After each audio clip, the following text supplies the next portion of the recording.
السلام علیکم ګرانو کتونکو، زه یم تفهیم. زیم شاجي. زه مولوي الله شاه. مونږ پیر سباق کې ولاړ یو د دریای کابل په غاړه. دریای کابل هغه نظاره به هم تاسو ته وښیو او زمونږ شاته که تاسو ته په نظر راځي نو دا د 100 کالو نه زړه د سکانو تاریخي قله ده او نن دا حالت جوړ شوی دومره تاریخي ځای چې هغې کې پوډریان راځي، پوډرز کې نشیان کینی او هغې نه دروازې قیمتي شیزونه وړي، خلکو وړي دي. د دې وجه څه ده دا به هم تاسو ته وایو. موږ سره دلته د پیر صاحب دی، دته د دې تاریخ معلوم دی او شاهندي نه به هم پکې تپوس کوو چې دی څه وایي. تا ول پیر صاحب تپوس کوي پیر صاحب د دې متعلق خلکو ته خو به هم یو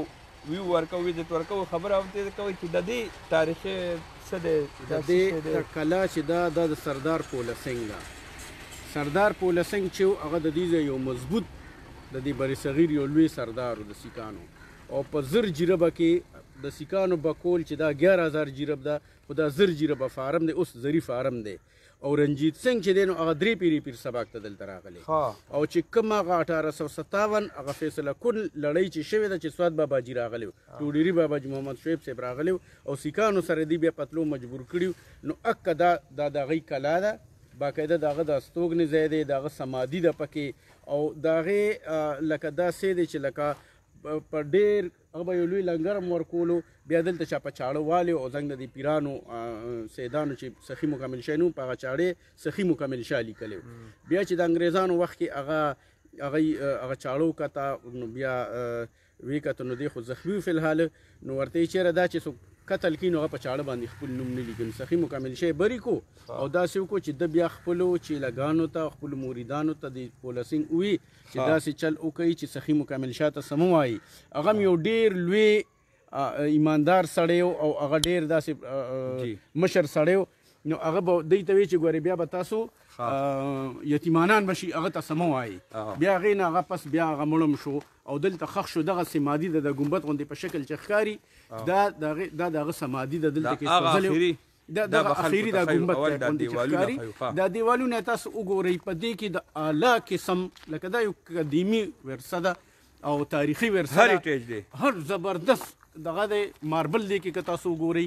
دې ته 2010 سیلاب هم څونه وي. دا 3-4 چته دي او دې کې زبردست دیار کړی وي، دې کې زبردست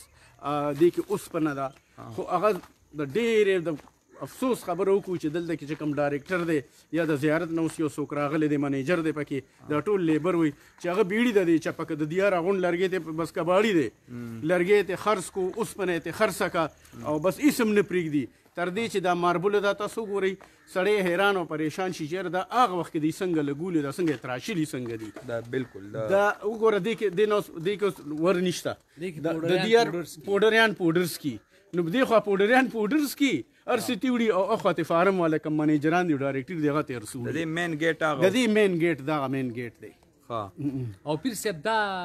مزار دی که دا مزار نه کنده سمادي دی ته وایي. پولسینګ چې دلته مړ شو نو دلته اوس سوځلو او د دې هغه ایره هغه بیا دی کې کیدي کنه نو د سوځلو دی ځای کې دی ته سمادي وایي. دې کې اعلی قسم دیارو او دې کې زبردست ماربول پکې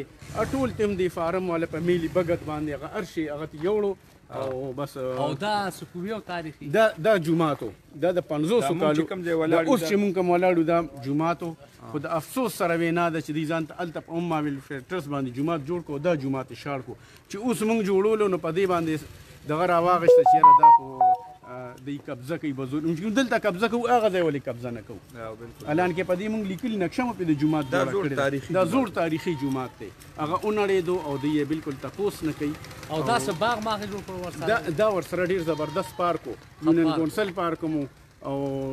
اسم د دې د خپل د سیکانو خپل پارک بهترین اعلی قسم لاندې یو غټ ګیټ و دلته وګوره دا برجس هم ښکاري پانکې ټول دی بیړي چپکه ورته نه اکشن شته نه اسم نشته څنګه چې اونې ټولې والې وې خوړې داسې دیار د دې نه وخوړو داسې هغه اوسپنې هم ټولې دا اوس د چا په تحویل کې دی؟ دا په تحویل کې د اګریکلچر دی د کی پی کې خو دوی په زور راګیر کړي دا اصل د ایکیو ټرست دی د اوقافو دی جایداد د هغې دی خو دوی پې اوس قبضه شوي دي نه اجاره ورکوي د 2006 نه دوی ما په خیال کروڑونه روپۍ پې بند دي خو دوی سره څه قسمه ثبوت هم نشته خو هغه ټول پې د اوس فارم والا قبضه شوي دي الان کې دي کې د کلي د خلکو ډېرې ځمکې دي ډېر جایداد دی پکې هم دوی په زور را قبضه کړی دی او بس په زبردستۍ ناست دي او د کلي خلکو ته هم څه دغه نشته لکه د دوی اوس تخم زنګ د صدر صاحب سابقه صدر جانزیب صدر صاحب په کار و تخمه ورته وي هغه یاره موږ نه ډي خان والا اغوښتي دی موږ سره نشته دا ډېر لوی فارم دی ډېر لوی فارم دی یاره زه خو دا وایم حافظ صاحب چې دا خو ډېر یو قومي احساسه ده که نه زمونږ انتظامیه څه شوه زمونږ اوقاف والا څه شوه چې دې کې هغه د سی آر آی دی که څه ده سی آر آی دی دی هغه کوم مشران چې کوم دي دې نه چې کوم په پټه د شپې هغه لرګي وړي هغه سیخان وړي هغه هر څه یې خرڅ کړه په کار چې دې ښې فعال کړی نو دې له به خلک د کوم ځای نه راتلو د کوم ځای نه باقي دا به زمونږ ټیمې ته او ډسټرکټ کونسل ته آمدن و کوم دی نو معافي غواړو انټرنیټ د وجې نه دا رابطه لږه منقطع وه خو دومره تاریخي ځای آمدن والا ځای د دریای کابل په غاړه هغه طرف ته جي ټي روډ دی دې طرف ته دومره تاریخي ډېره لویه ځمکه تاریخي قله هغې کې هغه چې کوم قیمتي کاڼي قیمتي نوادرات هغه ترېنه غیب شوي دي او بانه دا ګوري چې بس سیلاب راغلی او سیلاب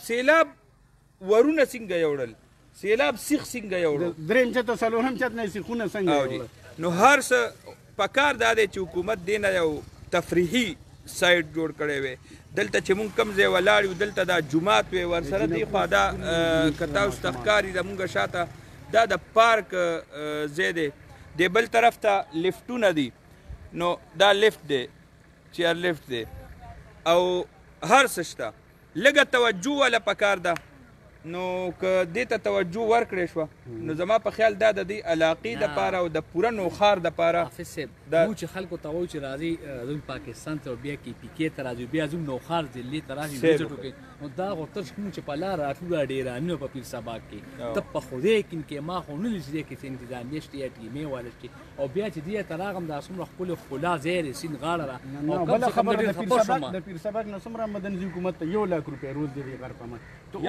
او 1 لاک تحصیل فند تیزی اکسایز فند تیزی او لیز تیزی رایلټي تیزی اټول د غر نه روزانه سل 1500 200 ټیکټر یوزي دروازې ګرانو کتونکو پیر سباق سیاسي مذهبي او د معاشي لحاظ سره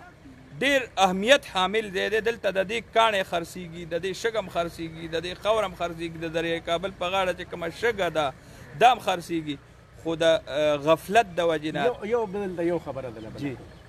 سیلاب چې کله راغلی و اکه کتو خو هغه کرپاڼی او دا دریای کابل دی لکه اوس که په پورې نوښار او په بل ځای راغلی دی نو هلته صرف یو سیم راغلی دلته کې کرپاڼی م ورسره د دې کلي بنیاد وتی خو زما یو خبره وره په سیلاب 2010 کې د ډیری طرف ته نقصان نه دی شوی نقصان پیر سباق طرف ته شوی ښه بندونه هغه طرف ته ووالی شو دی خوا نشته دی خو د خلکو کټایي وکړه ګوره هغه ټول کورونه نو لکه دا علمیه ده چې پکار دی چې دغه چې دی د حفاظتي پوښتونه دی خوا پکارو او دا ټوټل ډېر لږ ځای دی ګوره پیر سبق دا هغه ځای نه والي دی پورې نو اخوا یې بندونه ووالو دا دی خو یې ونه والو کوم خوا پکار چې سیلاب نقصان کړی وي یا کوي اخو یې نه والو چې کوم خوا نه دی کړی اخو یې ووال اوس مطالبه څه چې دې سره مطالبه څنګه دا ده چې دا کلا دی قومي ورثه ده او دا د آثار قدیمې ته حواله شي په دې کې که آثار قدیمې ته په دې کې د جنکو پرایمري سکول نشته د ماشومانو هغه دی کې اسپتال دی کې اسپتال او تعلیمي اداره جوړېدی او دوی ورته د تاله والې دا اوله څوک پرېږدي نه که نه راغورځېږي نه چې په سیلاب کې ونه غل ټول سیلاب ورته کې نه راغورځېږي خو د دوی غلا ښکاره کېږي لږ مرمت غواړي د دوی غلا ښکاره کېږي ځکه چې د جانونو سریه ترې وړې ده د دیار اعلی قسم شاتیرونه او کړې هر څه ترې وړې دی لانچونه پکې پراته وي هېڅ شی هم پکې نشته نو اوس د عمران خان حکومت موږ ورته مطالبه کوو احتساب خو چغې په ښایي چې تاسو د دې لیبر نه تپوس کوي د زیارت نه څوک منیجر راغلی ډایرکټر ورسره میلاو دی د شپې شپې په دې کارونه کې د هر شي بس کباړیان دي هر شی خرڅ کو د لکونو روپو 35 لاک روپو نه سیوی خرڅ کو ګرانو کتونو دغه صورتحالو دغه قله ده دا دومره تاریخي ورثه او زمونږ د حکمرانانو زمونږ د واکدارانو د غفلت د وجې نه د هغې دا حال دی دغه معلومات مو تاسو سره شیر کول ډېره مننه د الله په امان